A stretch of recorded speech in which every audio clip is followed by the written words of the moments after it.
Like no hours a night? No.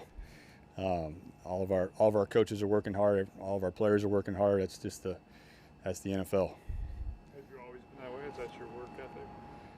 Um, I just think we all put everything we can into these games. These 17 one-game seasons. You just want to make sure that you get your players prepared and coaches prepared. And we're no different than any other staff in the NFL in that regard. When you are sleeping, what wakes you up? Like you thinking of like, oh, I forgot about this check, or what's the thing that gets you awake? I sleep really well at the end of the night. Yeah. But honestly though, the thing that wakes you up at night is, just thinking of situations, mainly because of Coach Mike. He puts us through the craziest situations in every practice in such a great way. Him and Brian Ayers, just the most phenomenal situational coaches that I've ever been around, and the things they prep our players for are amazing. I'm so thankful to get to work with those guys. What are some of those situations you hadn't seen coaches drill before? I just think this coach is just so detailed with finding things that come up in the league each week, meeting about it, talking about it, what will we do here, and then putting our players through it in practice. I just think that's a part of the coach's DNA, just how prepared that he is and how prepared he gets his players and coaches. With those scenarios, is it more of just the element of surprise that you might have to deal with something just at the snap of a finger, or is it how complex or unusual that play might be that you would see? I think it's a little bit of both. We watch things that come up around the league. We'll bring up things that have happened, years before, and then coach will all of a sudden call a situation out in practice that nobody's ready for, make you think on your feet. So I think he does a great job preparing us that way. What's something you do for game prep now that maybe you didn't do when you first started out that you find really valuable? I think the main thing is in every game something comes up that you hadn't talked about. The unscouted looks. What did this style of defense give you? Maybe it wasn't the same team you're preparing for, and always know that the other side's working on your weaknesses as well. So things that have hurt us in the past. Maybe it's not that same coordinator, but it's the same defensive structure that you're trying to put your players through each week in practice. Statistically, the run game seemed to take a little bit of a step forward against Arizona. Did you feel that way watching it?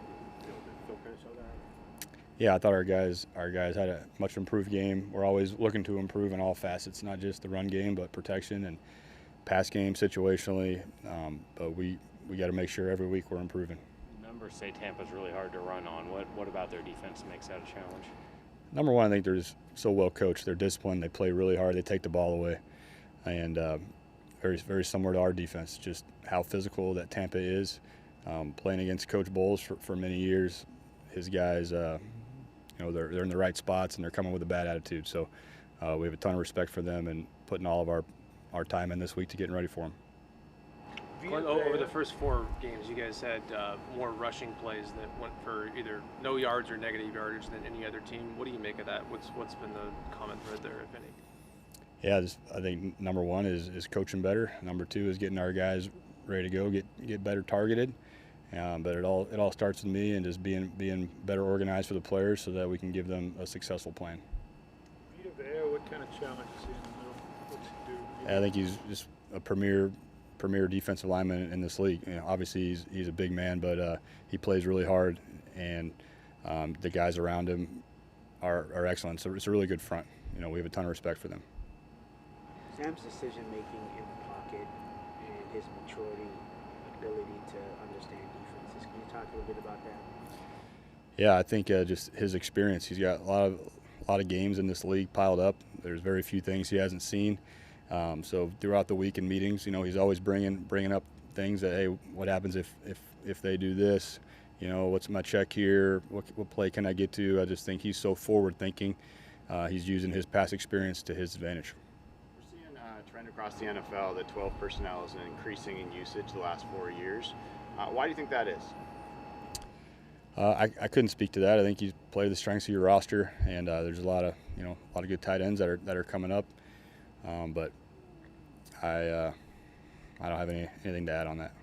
When a quarterback wears the play sheet on the wristband, is that usually the quarterback's preference or the coordinators or a combination of the two? It's been both. You know, some guys don't like the wristband, some guys like it. I think you just try to do what's best for not only the quarterback but for the whole team, so they can have more time at the line of scrimmage. Where do you think your play calls rank in terms of like the wordiest of offensive play calls? Yeah, I would hope not too high. I think it's important as a coach that you get the guys out of the huddle. So the more wordy you are, I think the more you hurt the guys. But you know, we have our quarterbacks are really intelligent. They spit them out quick. They study their tail off, and they're prepared. Both the quarterbacks in this game are guys that kind of had to bounce around a little bit before finding the success they've had now. Do you think, given the complexities of that position, maybe guys get given up on a little too soon sometimes? Absolutely. Yeah, absolutely. And that's just part of the NFL. Everyone's going to get fired, you know, coaches, players, and then what happens after that. You know, so I think Sam's a terrific example of, you know, just keep fighting. You have a passion. You love playing the game. You get better, and you get another opportunity, and you make the most of it. So it's no different than any other position. There's just more of a microscope on the cues. Everyone focuses when they talk about connection on the team with the players in the locker room. What about the coaching staff? What's the connection there, and how does this compare to coaching staffs you've been on in the past? I think that's another advantage we have just with Coach Mike, the way that, number one, that he's built the staff, and the camaraderie that he fosters, especially, and that starts in the off season. You know, he's a brilliant X's and O's coach. However, I think he's even better at bringing our staff together. And everyone loves everybody when you're winning, right? So everything's rainbows and cupcakes when you're winning. It's when adversity hits, and it's going to hit for all of us. It's, you know, how does your staff come together when that happens? Are you chatty with your quarterbacks through the headset until the cutoff, or you let them digest and see? I think you have to ask Sam, but I would say less and let him get to the line and go to work. Did you had to find a balance as you started to do that in the league? When did that evolve for you? Yeah, I think that it's hard to say. It's just you go do the job and see what works and what doesn't. Okay, there's Chattier earlier and then found that wasn't the way.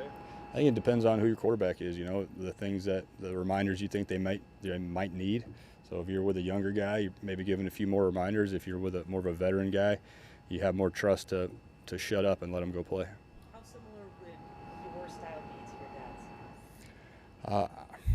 Did you ever try to mimic your dad? Did you hear your dad, you know, call the plays, talk to the quarterback of the offense, and then try to do the same thing? I was so fortunate to get to work with him in Denver and in Minnesota and see how he goes about things, and then with so many other coaches as well, like with, for instance, Kevin Stefanski or Mike McCoy or Cliff Kingsbury or Mike Sherman, and they all have different styles. And as long as you're just be yourself, I think that's the main thing. Be yourself, because the players will see right through it if you're not. You mentioned in the run game that the targeting needs to be better sometimes. When it's not where it's supposed to be, what causes that? Something the defense is doing? Yeah, definitely. I think it's a combination of both. It's seeing unscouted looks, it's line movement, it's players making plays and getting beat. It's coaches making bad calls. It's a team thing. We're all in this thing together offensively, and we're all working to improve.